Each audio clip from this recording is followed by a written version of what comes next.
Hello and welcome to this episode of The Brief. I'm your host, Meredith Reed.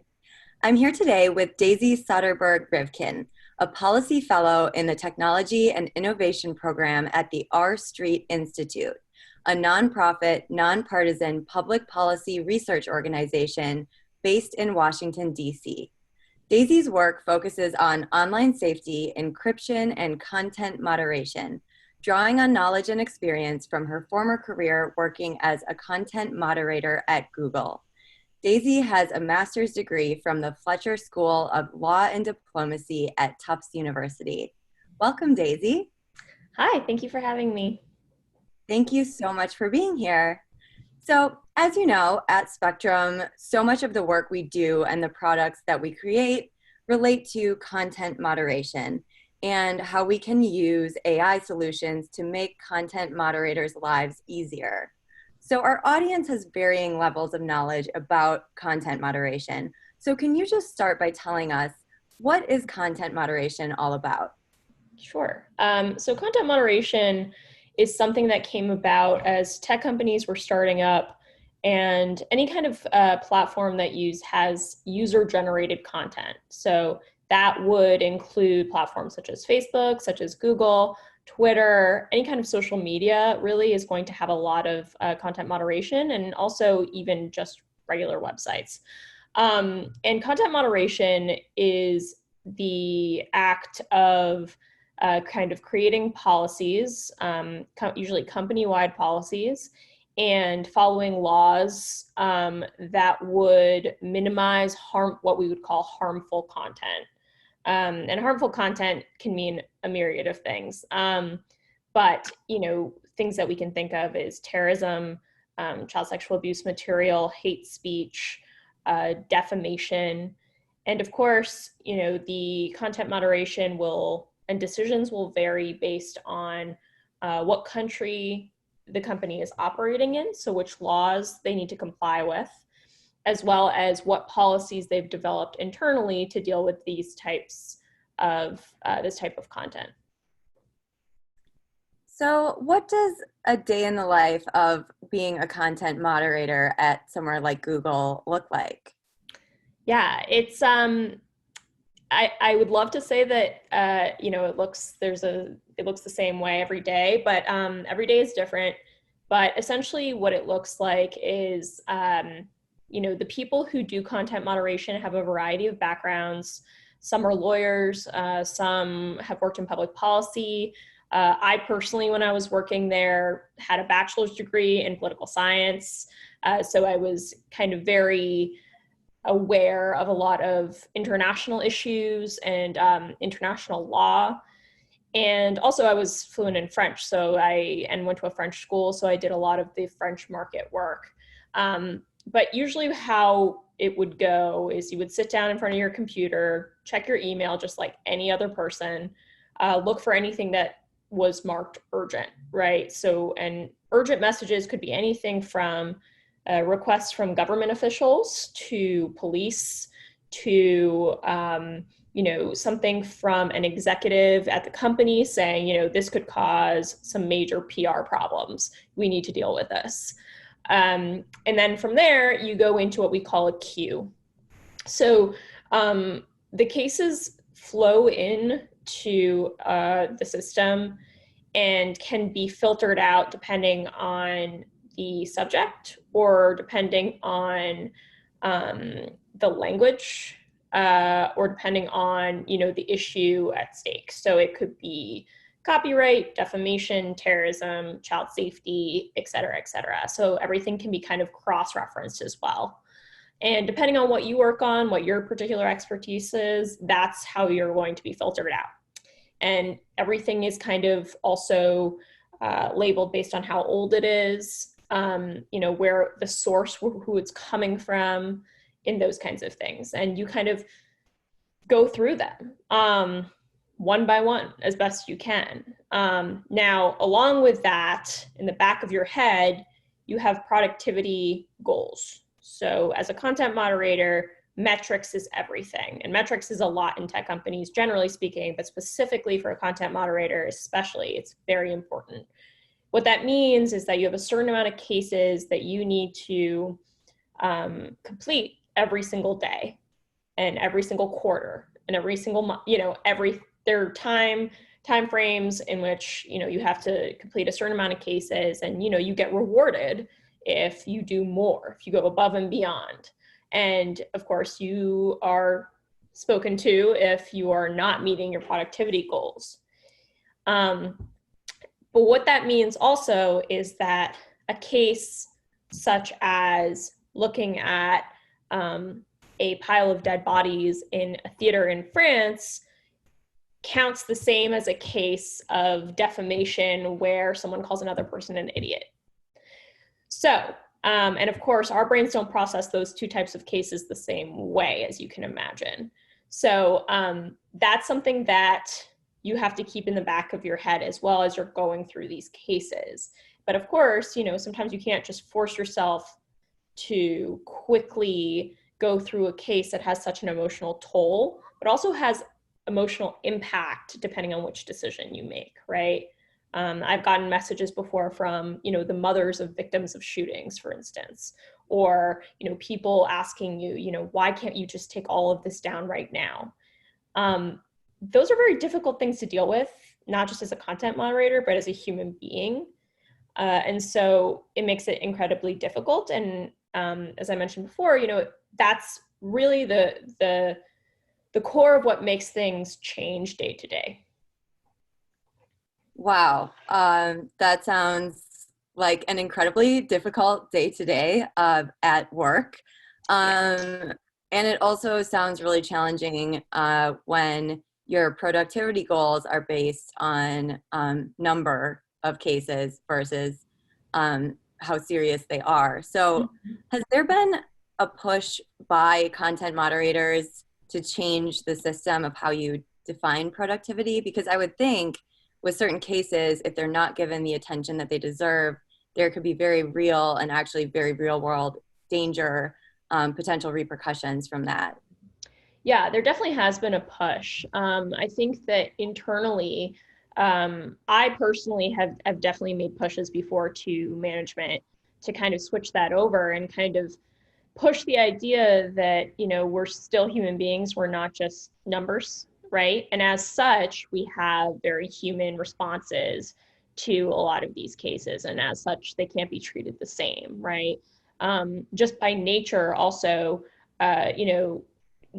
cases that involve issues such as terrorism or child safety are a lot more complex, right? They're a lot more nuanced.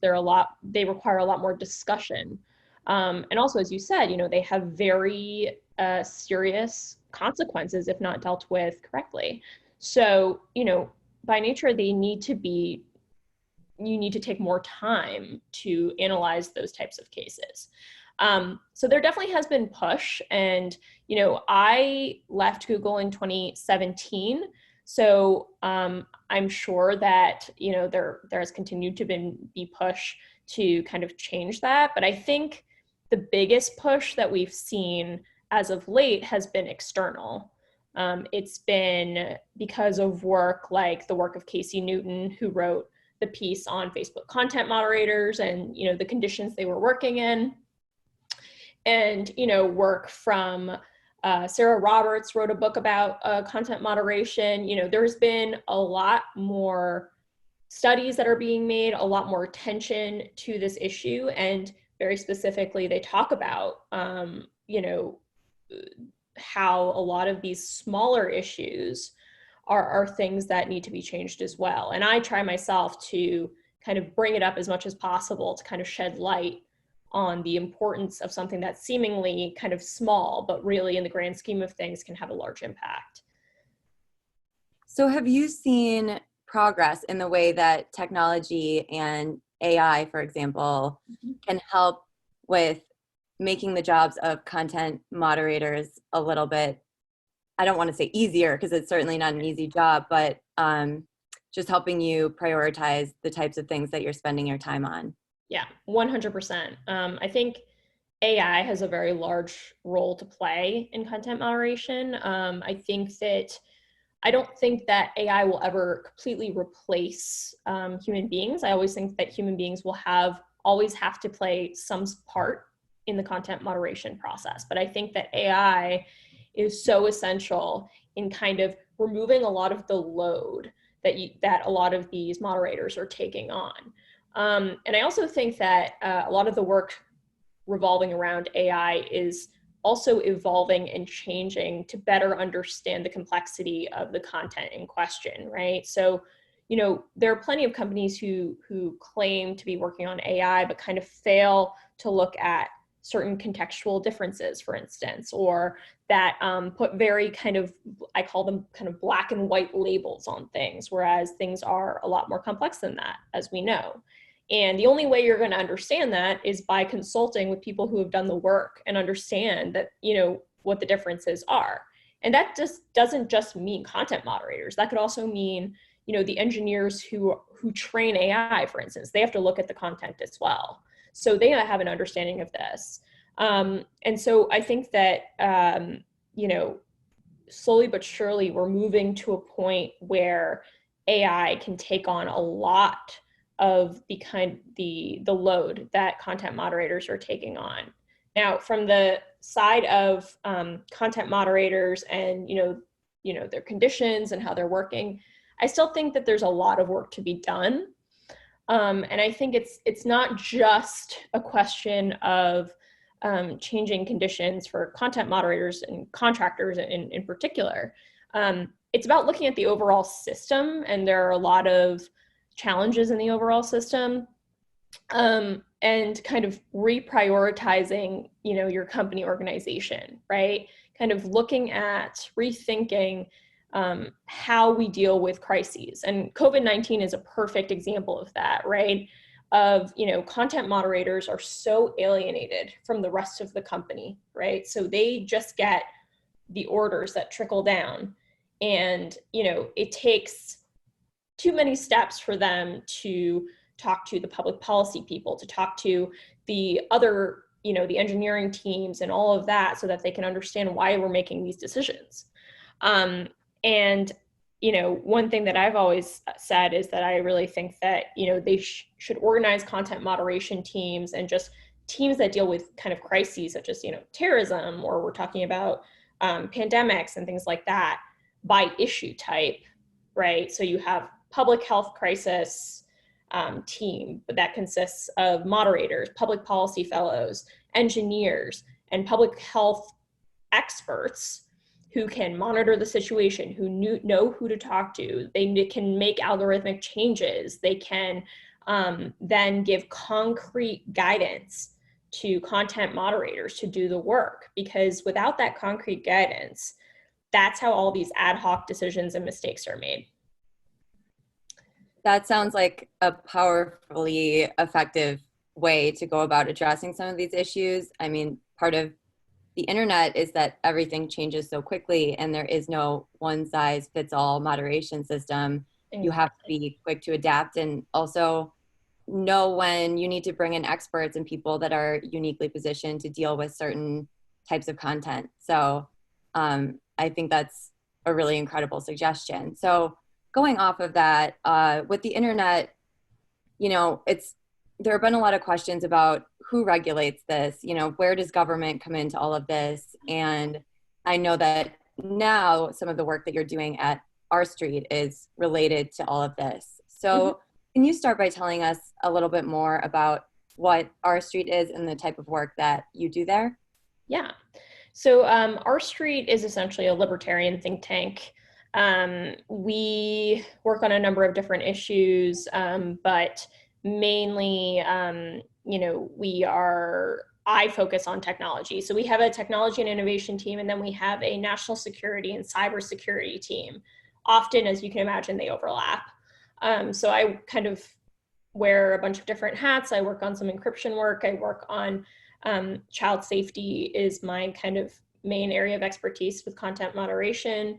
And so we do just a ton of work on mostly working with Congress to kind of act as almost consultants on pieces of legislation telling them, what issues could arise, what issues they should be aware of or look out for, and then also just educating them mainly on, the nuances, the complexities of different technologies.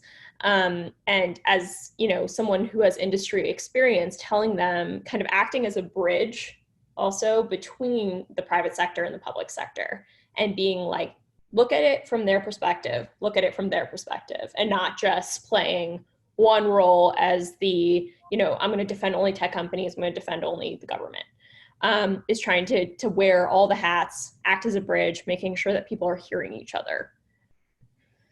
Right. I think that's such an important point, the type of work that you're doing. I read your article on sex workers, and correct me if I'm wrong, there was a bill that was widely supported and passed by legislators that seems good at first glance. It seems like something that's protecting sex workers by not letting them advertise services on various platforms, like let's say Craigslist, for example, but actually ended up putting them in harm's way. Could you talk a little bit more about that?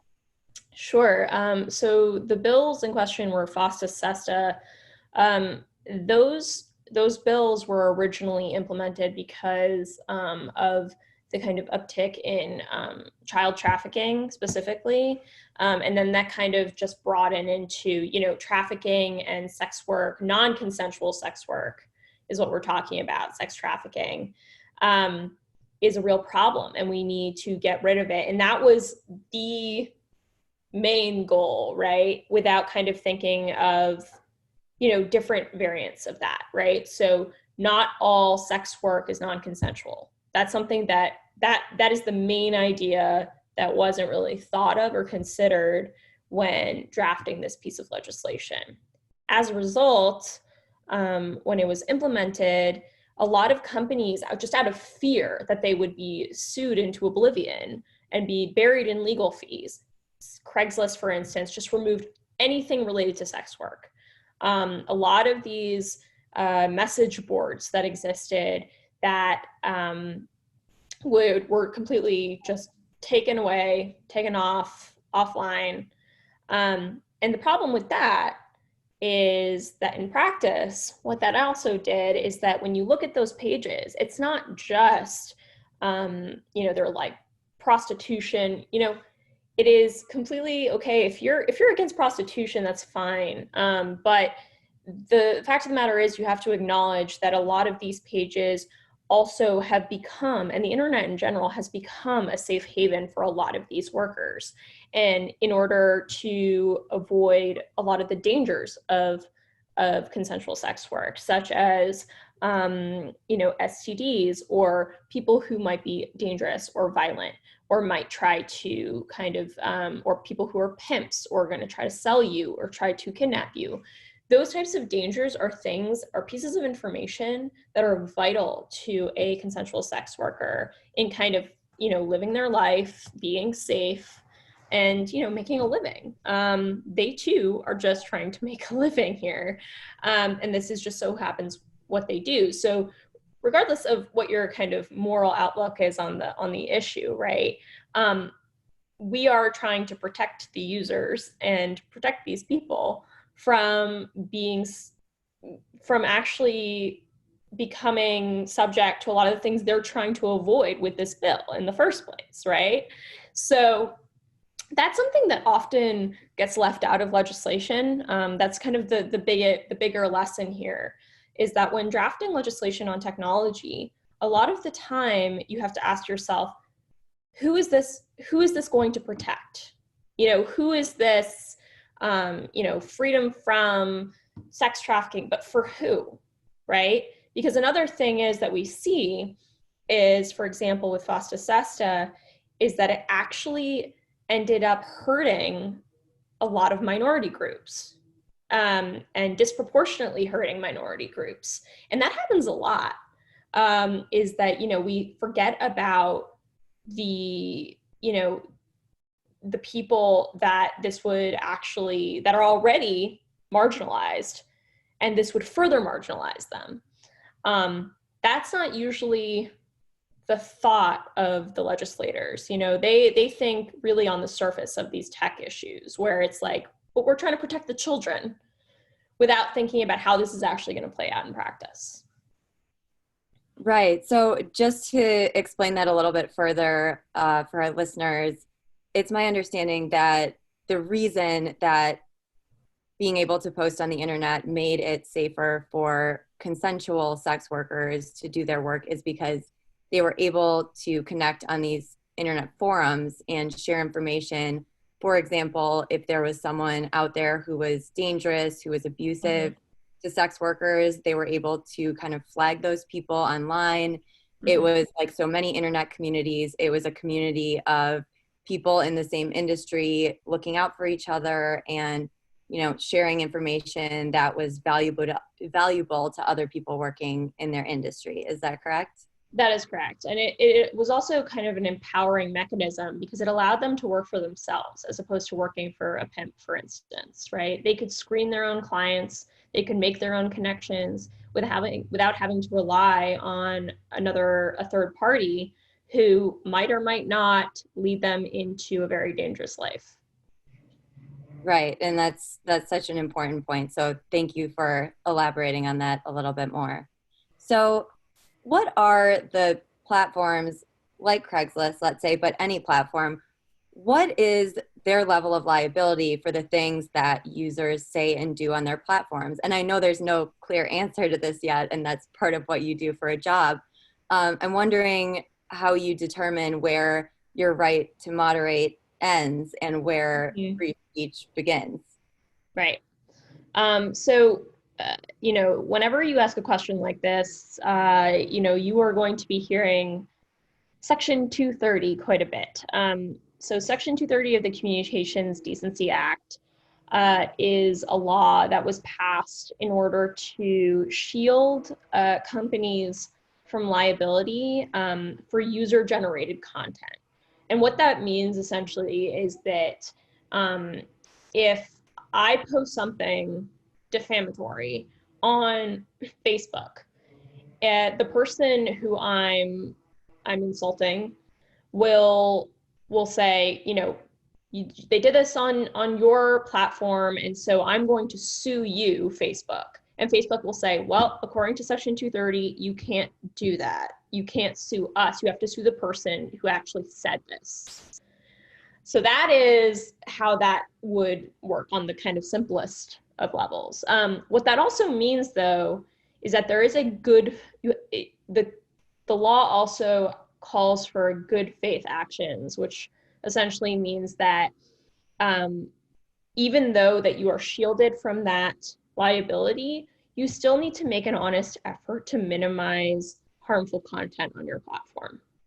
And that turns into content moderation, right? That means having internal policies and complying with laws in order to make sure that a lot of this content doesn't appear or that it's minimized in general.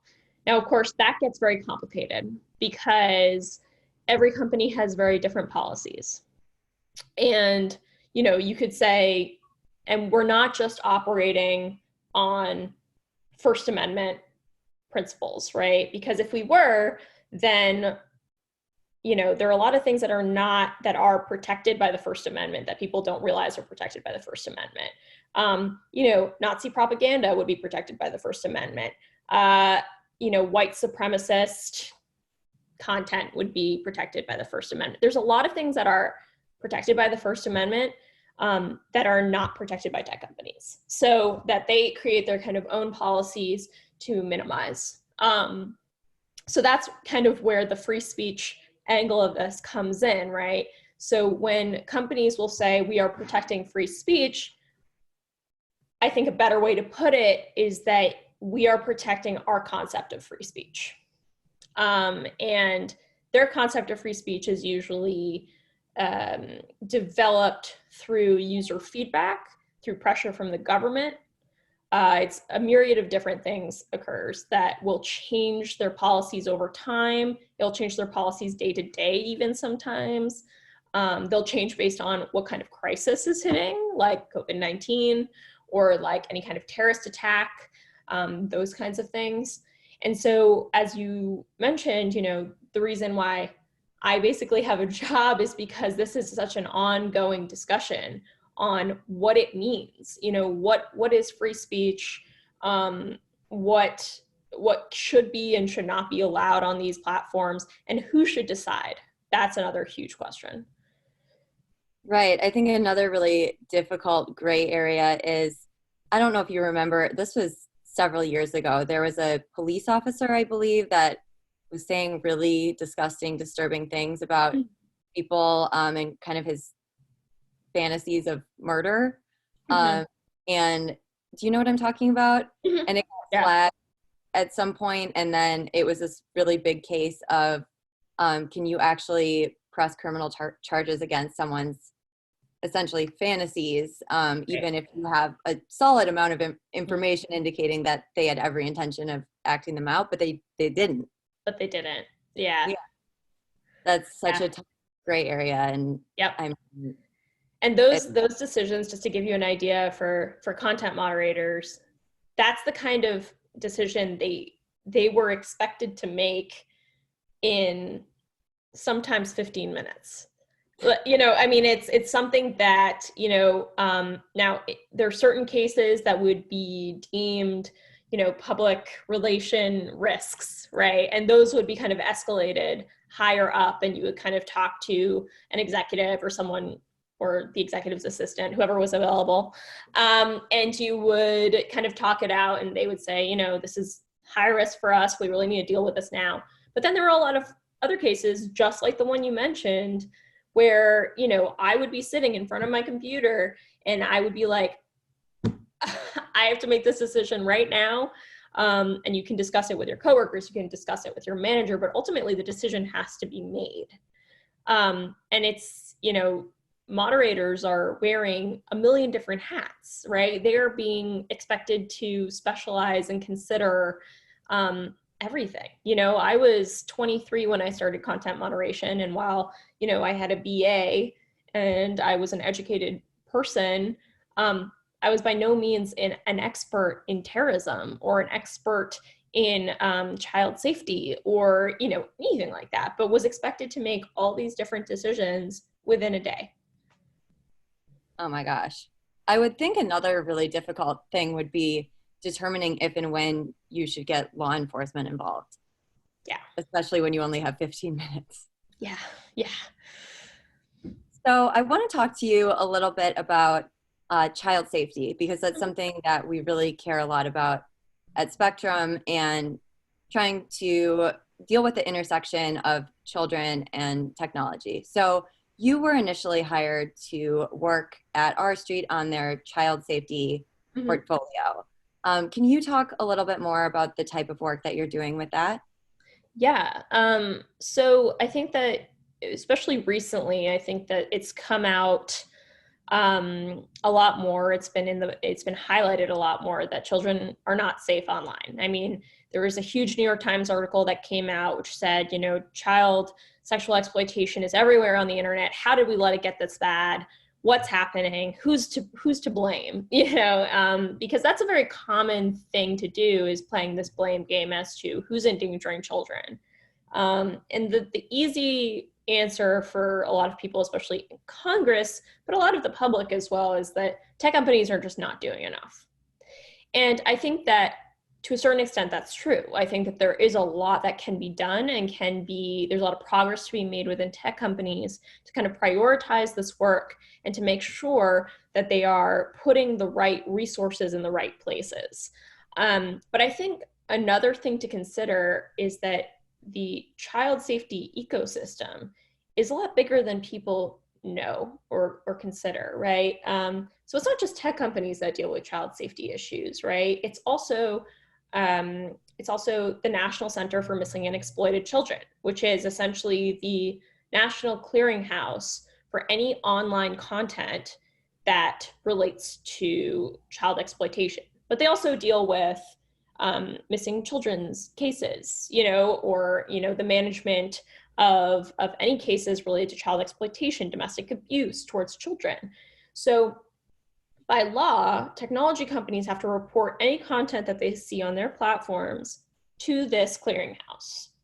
And they have to analyze it, and they have to get any kind of information they can out of it to then write yet another report to law enforcement so that law enforcement can act. And law enforcement is both local, it's the FBI, Federal Bureau of Investigation. It's also these things called ICACs, which are Internet Crimes Against Children programs, which essentially were created to train local law enforcement to deal with these types of cases. And local law enforcement, let's remember, are also dealing with homicides, drug cases. They're dealing with all the other types of crime that you can imagine.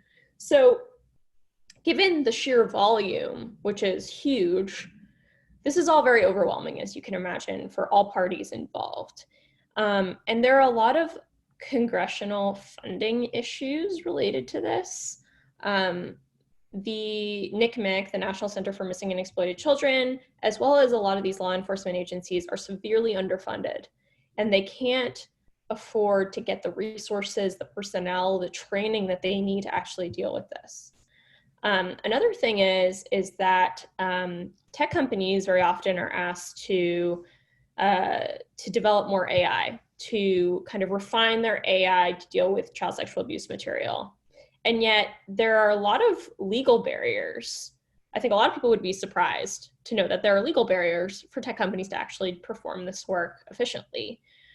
So for example, Section 2258AH, getting that right, of the US Code actually says that tech companies can preserve material, so child sexual abuse material, for 90 days before they completely delete it. So they have it for 90 days and then they completely delete it. And most people are like, yeah, what's the problem with that? Well, the problem with that is that if you're training AI to detect child sexual abuse material, you're going to need longer than 90 days. And the reason for that is because it's incredibly nuanced and complex material. We're not training AI to detect a banana from an apple. We're trying to, already it's difficult for human beings to look at some of these images, as someone who's looked at these images, and understand, is this person over the age of 18, younger than 18? How old are they? Is this consensual? Is this not consensual? Also, I've seen this before, just from my own personal memory. I've seen this image before. I know this person. A lot of those things have to be factored in, right? All the varieties, the different situations that can be established as child sexual abuse material have to be given to the system to train it in order to understand this. And it's not just images and videos, it's also words, right? It's also messaging. So when you're grooming a child to be exploited, a lot of that happens over Messenger, or it happens via email. And those are the types of things that need to be addressed as well. And that just doesn't happen in 90 days. So essentially what that means is that a lot of tech companies then, if they do keep it for more than 90 days, or they're really trying to use this to develop AI, they're technically working outside of the law. And that shouldn't be the case, right? They shouldn't be having to work outside the law to develop AI for this. So that's kind of one of the huge regulatory problems that we have, other than, just large funding problems. So all of this is what I work on, is essentially making sure that people understand how big this ecosystem is, and that everyone has a role to play and can make an impact in changing this, right? Not just tech companies. Congress has a lot that they can do as well, other than just playing the blame game. Right. And I think that's where the work that you do in policy is so important, because, the natural tendency is to point the finger at the tech platform and point out their failure to protect. But what many of us don't realize is all of the restrictions and limitations that they have from the government and other places that kind of control what they are not able to do. And when everyone is spread so thin, it makes it even more challenging to really address these issues in a meaningful way. Exactly. So can you also talk about the encryption work that you do? I know that you'd mentioned to me before we did this episode that you manage an encryption portfolio and civil rights in relation to encryption. So could you talk a little bit more about the work that you're doing with that? Yeah. So my biggest work on encryption has recently been in relation to a piece of legislation that came out called Earn It. So Earn It is a law that was introduced, and the reasoning for it was, again, let's protect our children. And that encryption, well, the thing is, it doesn't actually mention encryption, which is very funny. It doesn't mention encryption, but anyone who is an expert and knows this knows that this is something that's going to come up. But basically what it says is that, as we talked about Section 230 and how it protects companies, is that you have to, this commission, which would be headed by the Attorney General, William Barr, would develop quote, best practices in detecting and fighting online child sexual abuse imagery. And if tech companies don't follow those best practices, then they would lose their 230 immunity and suddenly would obviously be slapped with tons of legal fines, tons of lawsuits, and things like that. Now, in going through the bill itself, it becomes pretty clear to anyone who works in this space that one of these best practices will most likely be encryption. And the reason we say that is because of the Attorney General's history with encryption in general, right? So he at one point tried to use terrorism as a means for breaking encryption. And by breaking encryption, I mean creating these, quote, back doors for law enforcement to be able to get information in order to pursue kind of these criminal investigations. And we saw that with San Bernardino and the iPhone case and things like that. Now, first of all, the biggest pushback to that is that there's no such thing as a backdoor just for the good guys, right? If you create a backdoor, you're creating a backdoor for anyone. And that could be law enforcement, but that could also be bad guys, right? And so that's something that has constantly been brought up and is absolutely right. But it's also thinking about encryption in general and who does encryption serve, right? So encryption is, yes, to a certain extent, it protects criminals, right? But at the same time, you remove encryption, right? Let's talk about a world where they get their way. Take down encryption. You can suddenly get at all this information. Now, first of all, criminals are not stupid. And I think some of them are kind of lower level, and that's fine. But if you're trying to get at the source, which if you talk to any FBI person, they're trying to get to the source of the child exploitation ring. They're not going to be doing this over WhatsApp or over a Facebook Messenger. Also, they can use their own encryption methods, right? That's something that is very common with these types of criminals, is that they can use their own encryption message. They can encrypt their own messages and their own files, and they don't need to rely on the encryption provided by a platform. Another thing is if you take off encryption, that also means that you're ironically putting kids at more risk, right? Suddenly you have no encryption and all of their data is up for grabs. All their information is up for grabs. These criminals can get at them if they want to. But also that means encryption comes down on more than just these platforms, right? This is going to set a precedent to bring it down on many other platforms as well and other products, right? So, your camera in your home, your security camera could then be used to spy on your children or, things like that. It really is another case of not understanding how this is going to play out in practice and thinking about the motivations of the people who are creating this. And I think it's really important to understand how this is going to disproportionately also affect people who really rely on encryption, not just for the privacy of their data, but also the privacy of their safety, right? So that means people who are human rights advocates in countries that have kind of authoritarian rulers, or people who are being oppressed, people who want to come out and tell the world that their people are being slaughtered, or that there are gross human rights abuses in their country. These are things that also rely heavily on encryption. And this is something that a lot of the time is not thought about when creating this legislation. And that they appeal to a large number of people because they say, we're going to protect the children. And that's where I come in and said, what if I told you that they're not going to protect the children? What if I told you that this is actually going to put them in more danger, ironically, and not be as effective as you think it might be?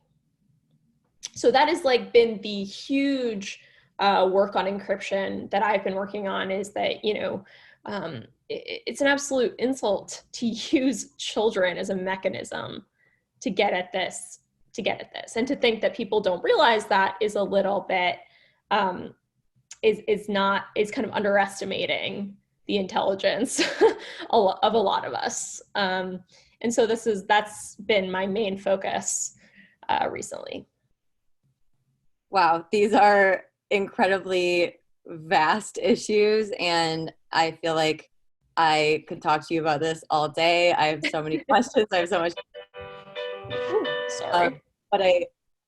Oh, no worries. Let's start this. We'll start this clip over. Wait, no, I don't remember what I was saying. Wow, these are really vast issues. There's so much to cover. There's so much to say. I would love to keep talking to you about this all day.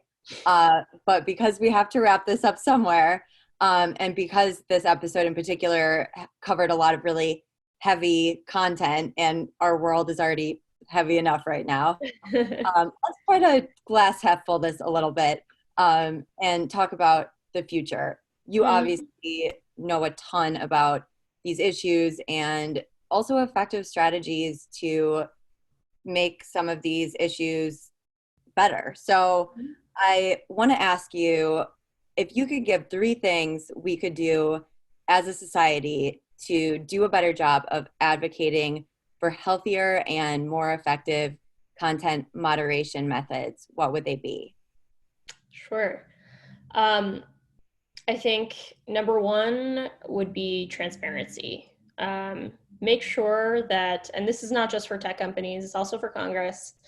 I think that we need to make sure that people understand why decisions are being made. We are serving the public, we're serving the user base, and they need to understand why things are happening. They shouldn't be happening in a black box anymore. That's number 1. Number 2 is making sure that we shed more light on the importance of content moderation, and making sure that people understand what part content moderators play, and therefore why they need better treatment. And by better treatment, I mean, if you break down exactly what they do, they're basically first responders of the internet, and as such should be provided with the same resources and benefits and treatment as those who are full-time, right? So contractors and full-time employees should really be treated the same way in this type of work. And I think the last thing would be to have a healthier moderation system. I think we need to work not just on response, but work on resilience. And resilience meaning making sure that we're building a stronger tech immune system to a lot of these crises, and not just kind of take them as they come. Thank you so much for sharing that. I think those are all really valuable and great recommendations. So Daisy, thank you so much for being here today. Thank you for having me. And we will see you next time on The Brief.